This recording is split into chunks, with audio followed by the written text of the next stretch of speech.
Sebab-sebab perceraian menurut hukum Islam.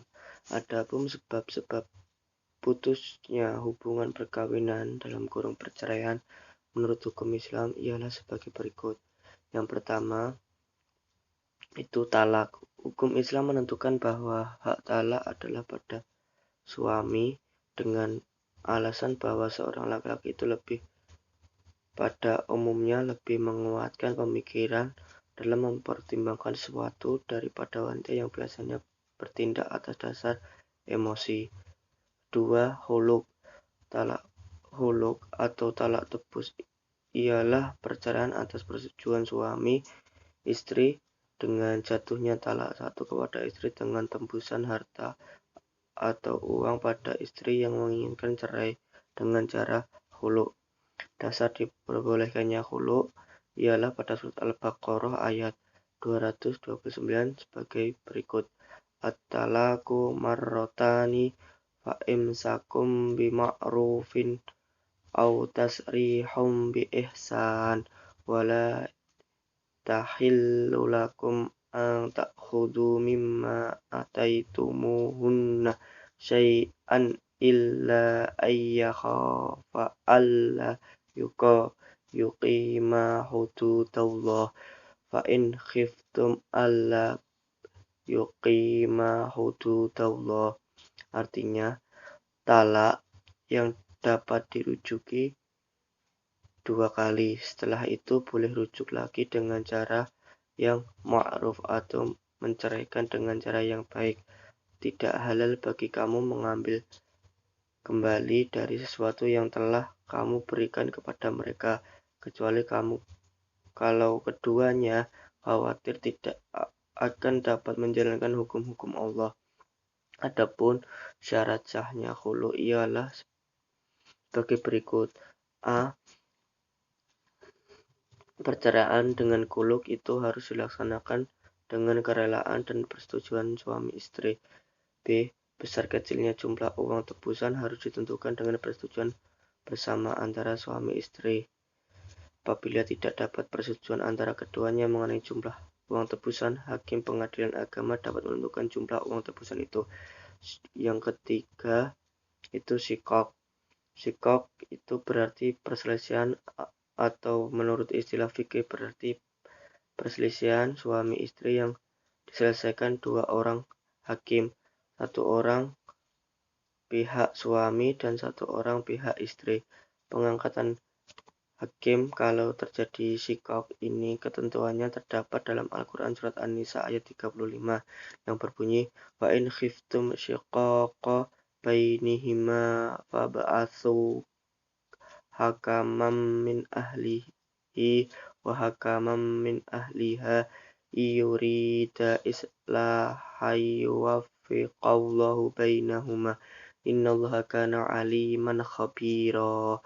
Artinya, dan jika kamu khawatir ada persengketaan antara keduanya, maka kirimlah seorang hakim dari keluarga laki-laki dan seorang hakim dari keluarga perempuan. Jika kedua orang hakim itu bermaksud mengadakan perbaikan, niscaya Allah memberikan taufik kepada suami istri itu, sehingga Allah Maha Mengetahui lagi Maha Mengenal. Yang keempat itu fasak. Fasak ialah merusakkan atau membatalkan. Ini berarti bahwa perkawinan itu diputuskan atau diteruskan atau permintaan salah satu pihak oleh hakim pengadilan agama. Adapun alasan-alasan yang diperbolehkan saat istri menuntut fasik di pengadilan ialah A. Suami sakit gila. B. Suami menderita penyakit menular yang tidak mungkin untuk sembuh. C. Suami tidak mau atau kehilangan kemampuan untuk melakukan hubungan kelamin. D. Suami jatuh miskin hingga tidak mampu memberi nafkah pada istrinya. E. Istri merasa tertipu baik dalam nasab, kekayaan, atau kedudukan suami. F. Suami pergi tanpa diketahui tempat tinggalnya dan tempat berita sehingga tidak diketahui hidup atau mati dan waktu yang sudah cukup lama. Yang kelima, itu talak. Artinya daripada talik ialah menggantungkan. Jadi pengertian talak ialah suatu talak yang digantungkan pada suatu hal yang mungkin terjadi yang telah disebutkan dalam suatu perjanjian yang telah diperjanjikan terlebih dahulu. Ketentuan diperbolehkan mengadakan talik itu tercantum dalam Al-Quran surat An-Nisa ayat 128 yang berbunyi wa inim ra'atun khafat mimba liha nusyuzan au i'radan fala junaha alaihima ayyusliha huma susla wasulhu khair wa uhdiratil unfusus syuh wa in tuhsinu wa tattaqu fa innallaha kana bima ta'maluna khabira. Artinya, dan jika seseorang wanita khawatir akan nusyuz atau sikap tidak acuh pada suaminya, maka tidak mengapa bagi keduanya mengadakan perdamaian yang sebenarnya. Pada perdamaian itu lebih baik bagi mereka, walaupun manusia itu menurut tabiatnya karir. Dan jika kamu bergaul dengan istrimu secara baik dan memelihara dirimu, maka sesungguhnya Allah Maha mengetahui apa yang kamu kerjakan. Yang keenam itu ila ialah bersumpah untuk tidak melakukan suatu pekerjaan. Sedangkan menurut Sulaiman Ar-Rasyid, ialah sumpah suami yang tidak akan mencampuri istrinya dalam masa yang lebih dari 4 bulan atau dengan tidak menyebutkan jangka waktunya. Firman Allah dalam surat Al-Baqarah ayat 266 sampai 227.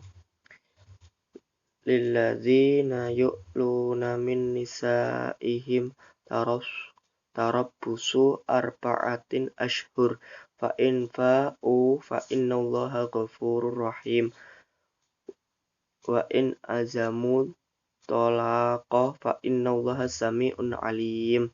Artinya kepada orang-orang yang mengila istrinya diberi tangguh 4 bulan lamanya. Kemudian jika mereka kembali pada istrinya, maka sesungguhnya Allah Maha Pengampun lagi Maha Penyayang. Jika mereka berazam atau bertatap hati untuk talak, maka sesungguhnya Allah Maha Mendengar lagi Maha Mengetahui. Yang ketujuh, zihar. Zihar adalah prosedur talak yang hampir sama dengan ila. Artinya, zihar ialah seorang suami yang bersumpah bahwa istrinya baginya sama dengan punggung ibunya. Dengan bersumpah demikian itu berarti suami telah menceraikan istrinya. Ketentuan mengenai zihar diatur dalam Al-Quran surat Al-Mujadalah ayat 2-4. Sebagai berikut, alladzina yudahiruna minkum min nisaihim ma hunna ummahatihim in ummahatukum illallai waladnahum wa innahum layakuluna munkaram minal qawli wa zura wa innallaha laghafurun ghafur.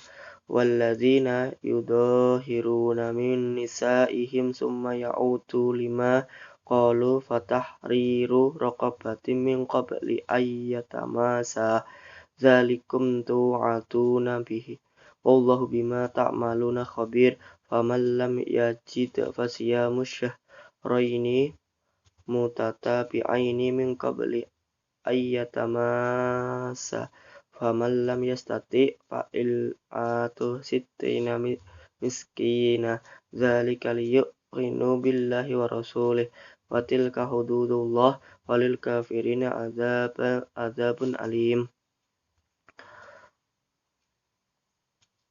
Yang kedelapan, li'an. Li'an ialah laknat yang terdapat pernyataan bersedia menerima laknat Tuhan apabila mengucapkan sumpah itu berdusta. Akibat li'an suami timbul beberapa hukum. A. Tidak bisa dia tidak disiksa atau didera. B. Si istri wajib disiksa didera dengan siksaan zina. C. Suami istri bercerai selama-lamanya. D. Kalau ada anak, anak itu tidak dapat diakui oleh suami. Yang kesembilan, itu putusnya perkawinan dapat pula disebabkan karena kematian suami atau istri. Dengan kematian salah satu pihak, maka pihak lain berhak mendapatkan warisan atas harta peninggalan yang meninggal. Walaupun dengan kematian suami tidak dimungkinkan hubungan mereka disembunyikan lagi, namun bagi istri yang baru ditinggalkan suami sampai menunggu masa iddah habis yang lamanya 4 bulan 10 hari.